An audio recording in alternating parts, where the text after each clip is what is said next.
Tom Holland's Spider-Man is the worst Spider-Man that we've had. Not necessarily the worst in the sense of Tom Holland's performance or really his Spider-Man.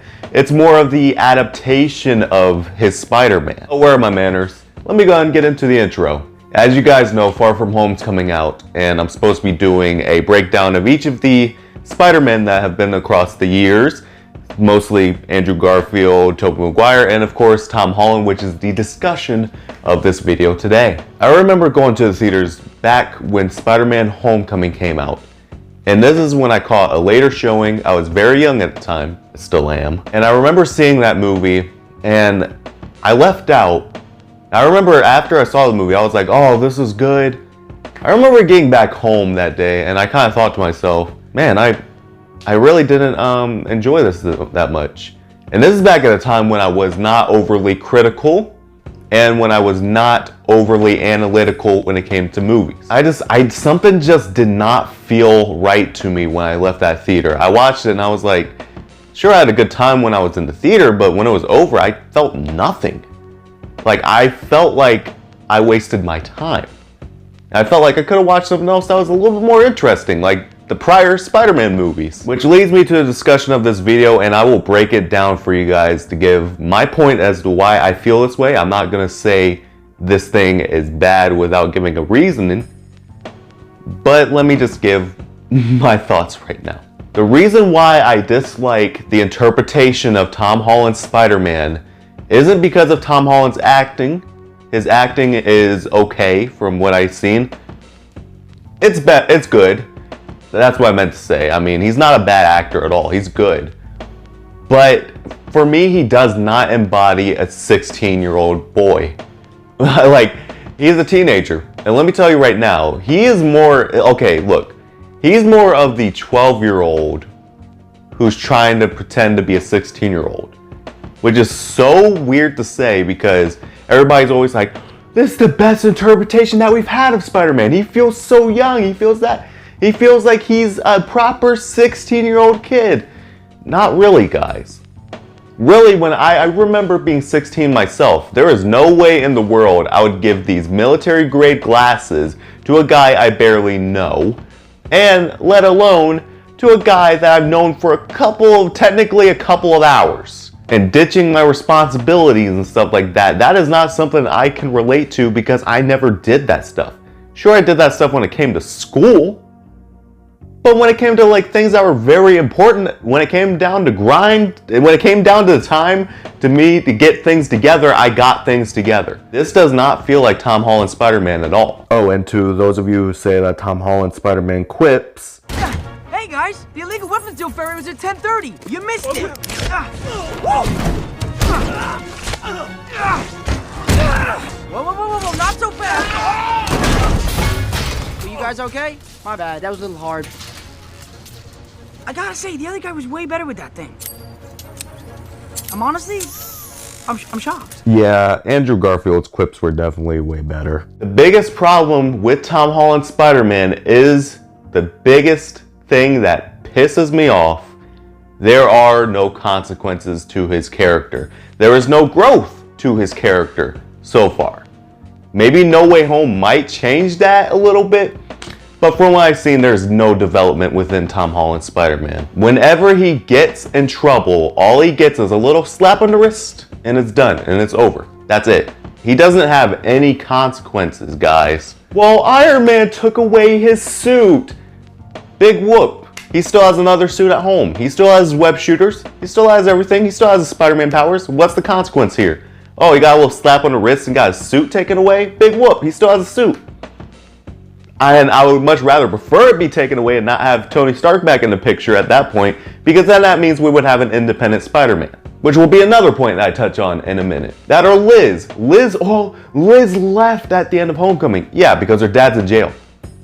And they need to go to a different school. And it's not like he barely knew Liz to be like, oh, I'm in love with her. Like, I get it, your high school crush and all that, but like, Jesus Christ, we knew nothing about Liz and why this would be so hard on Peter. That's right, it wasn't hard on Peter, and literally a couple months after, or how long Infinity War Endgame timeline is, He immediately was like, oh, I like MJ now.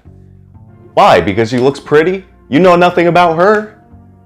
Not to mention the fact that we know nothing, us, the audience, know nothing about the surrounding characters around Peter Parker. So why do these consequences matter? And even when I say that, there are no consequences. He ditches Ned at a party.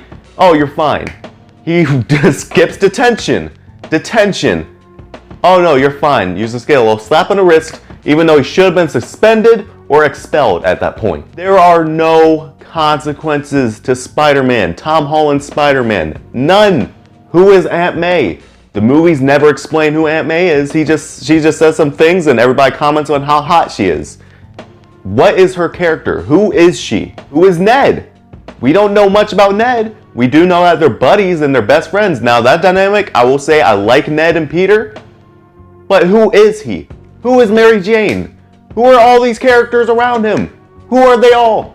They don't give any development to any of the characters surrounding Tom Holland, so why should we matter what happens to the characters that Tom Holland's supposed to be protecting? Biggest problem that I was going to touch on that I held off on was the freaking Tony Stark problem. 2 freaking movies in a row, we had Tony Stark guiding the... Oh my god. I'm raising my voice too much. Let me calm down. 2 movies in a row, we had Tony Stark guiding the plot line around both Spider-Man movies. Spider-Man movies. Spider-Man. Captain America Civil War was definitely influenced by things like that, so that's more of Avengers. I don't consider that a Captain America movie. This is titled Spider-Man, and they promised us a solo Spider-Man movie, but instead, everything has to be centered around Tony Stark. Oh, you know, we need a what's his name again?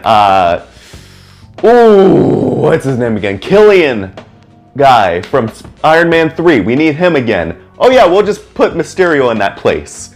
You know, and make him angry that Tony Stark didn't see the potential behind his holograms. Big whoop, he didn't see the potential. What's the big deal about that? Oh, because Tony Stark didn't like my... That's why we have a villain, is because of Tony Stark? Vulture, scavenger for Tony Stark.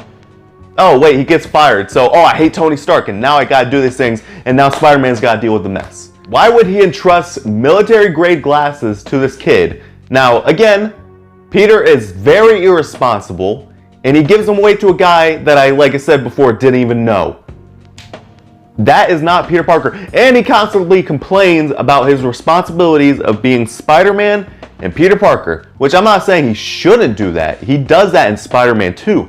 But the thing is, constantly, he chooses Peter Parker, and because there's no Uncle Ben figure there, which, again, I know you guys are like, Uncle Ben? Why are you bringing up this old man again? No, Uncle Ben is very important because he's always there to remind him that great power comes great responsibility and to always do the right thing no matter what, and whenever he gets beaten down, he gets back up. That's what Spider-Man is. He is the everyman that perseveres through everything, and he does what's right no matter what.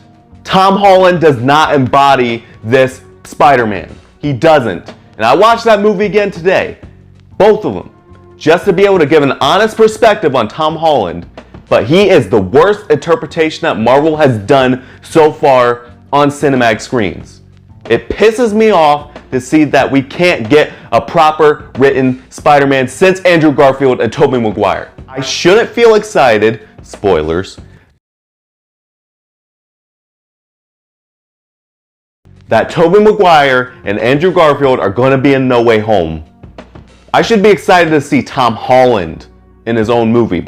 But the fact that they're bringing him in, I don't want to see him. I just want to see Tobey and Andrew back. And that's why I'm excited for it. The other problem is that Tom Holland's Spider-Man is not an everyman. He has assistance from Tony Stark, and he has assistance from other assets such as Happy Hogan and Pepper Potts and all these other people and all these other connections. He is not an everyday man.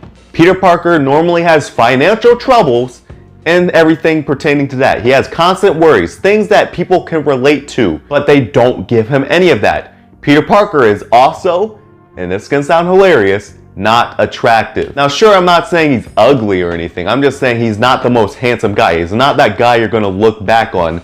Stan Lee specifically wrote, this is the guy who you wouldn't be looking back twice at. And you especially want to be able to guess this guy's Spider-Man. That's where I think Tobey Maguire shines in his Spider-Man. And I will be breaking down both Andrew and Tobey. I will break those two down. But Tom Holland, personally to me, does not have the look for Spider-Man because he just looks way too handsome. That's not Peter Parker. Sorry that this was a little bit more of a rant than an actual perspective, you guys, or at least I got a little bit loud, but this is a problem that they are not going to fix. Because No Way Home, they said it's going to be the end of the Tom Holland saga. So that means we're never going to get him done properly, or this interpretation done properly. Tom Holland had the potential to be the best Spider-Man. Even if he didn't even look that attractive, or looked, even if he did look attractive, like I said, the way they could have written him, especially being a younger Spider-Man, imagine getting an on-screen Spider-Man in the MCU that's very reminiscent of Spectacular Spider-Man. That would be the best interpretation that we have gotten. But instead, they give us a bunch of MCU-driven plots that can't allow Spider-Man and his world to grow outside of the MCU and can't allow him to stand out from other versions of the character. Thank you very much for you guys watching this. Follow my Instagram. I'm so sorry, I got a little bit agitated. If you guys like the video, drop me one of these. And if you like the video, make sure to subscribe today to join the Isaiahization.